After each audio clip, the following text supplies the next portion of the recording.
Welcome to Geetamrit. Bhagavad Gita में जीवन के मूल प्रश्नों का उत्तर मिलता है। मैं कौन हूँ?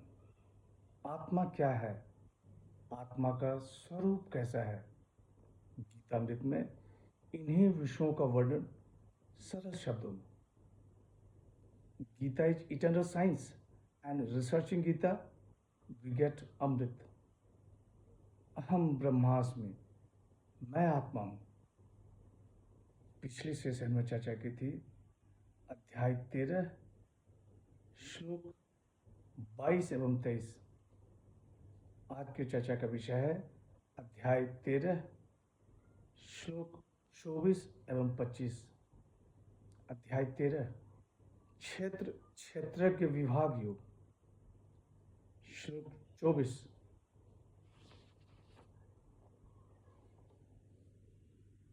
ध्यानेन आत्मनि पश्यन्ति केचिद् आत्मात्मना अन्ये सांख्यान योगेन कर्म योगेन चापरे। श्री भगवान उवाच। कई मनुष्य ध्यान योग के द्वारा, कई सांख्य योग के द्वारा और कई कर्म योग के द्वारा अपने आप से, अपने आप में परमात्मा तत्व का अनुभव करते हैं। The blessed Lord said, by meditation, some perceive the self in the self by the self, others by the path of knowledge, and still others by the path of works. पिछले सेशन में कहा गया कि जो मनुष्य पुरुष और गुणों के साथ प्रकृति को तत्व से जान लेते हैं, वे फिर जन्म नहीं लेते। यहाँ आत्मदर्शन के साधन का वर्णन है। भगवान श्री कृष्ण कह रहे हैं कि कई मनुष्य ध्यान योग के द्वारा, कई सांख्य योग के द्वारा और कई कर्म योग के द्वारा अपने आप से, अपने आप में परमात्मा तत्व का अनुभव करते हैं। श्री रामानुज जी कहते हैं कि ध्यान योग के द्वारा सिद्ध योगी आत्मा को मन से देखते हैं। शंकराचार्य जी ने ध्यान की परिभाषा दी है, इंद्रियादि विषयों को मन से हटाकर और मन को अंतरात्मा में एकाग्र भाव से चिंतन करना, यही ध्यान है। ध्यान में जैसी जिसकी रुचि, श्रद्धा, विश्वास, योग्यता, उसके अनुसार ध्यान करके साधक अपने आप से, अपने आप में परमात्मा तत्व का अनुभव करते हैं। आत्मनम आत्मना आत्मनि, perceive the self by the self in the self। अनेक सांख्यन योगेन, सांख्य योग के द्वारा कई साधक अपने आप से, अपने आप में परमात्मा तत्व का अनुभव करते हैं। स्वामी राम सुखदास जी कहते हैं कि सांख्य योग नाम है विवेक का। उस विवेक के द्वारा सत असत का निर्णय हो जाता है कि सत नित्य है, अचल है, अव्यक्त है, अचिंत्य है, सर्वव्यापक है, और असत अनित्य है, चल है, विकारी है, परिवर्तनशील है।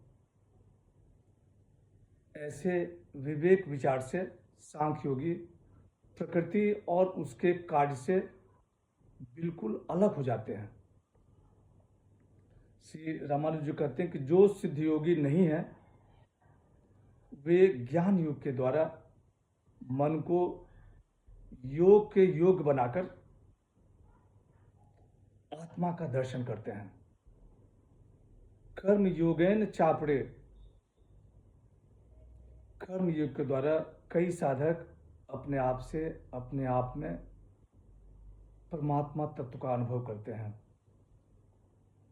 कर्मयोगी जो कुछ करते हैं वह केवल प्राणियों के कल्याण के लिए करते हैं।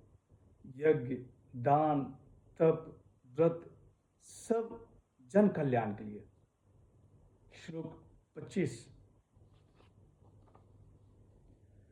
अन्ये त्वेवं जानन्तः श्रुत्वा अन्येभ्यः उपासते ते अपि चातितरन्तेय मृत्युम श्रुतिपरायणाः।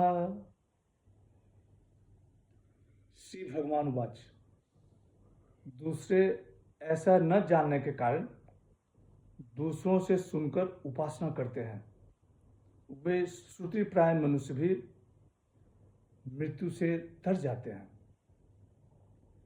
The blessed Lord said, yet others, ignorant of this, hearing from others, worship, and they too cross beyond death by their devotion.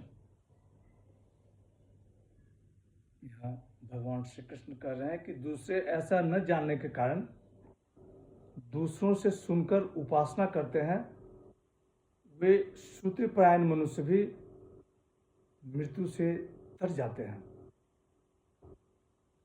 जो मनुष्य ध्यान योग, सांख्य योग, कर्म योग आदि साधनों को नहीं जानते हैं और नहीं समझते हैं, ऐसा मनुष्य केवल तत्वज्ञ महापुरुषों की आज्ञा का पालन करके उनके बताए हुए रास्ते पर उपासना करके तत्व ज्ञान को प्राप्त कर लेते हैं, मृत्यु को तर जाते हैं। आज की चर्चा यहीं समाप्त करते हैं। अगले सेशन में चर्चा को और आगे बढ़ाएंगे। यदा यदा हि धर्मस्य ग्लानिर्भवति भारत अभ्युत्थानम् अधर्मस्य तदात्मानं सृजाम्यहम्।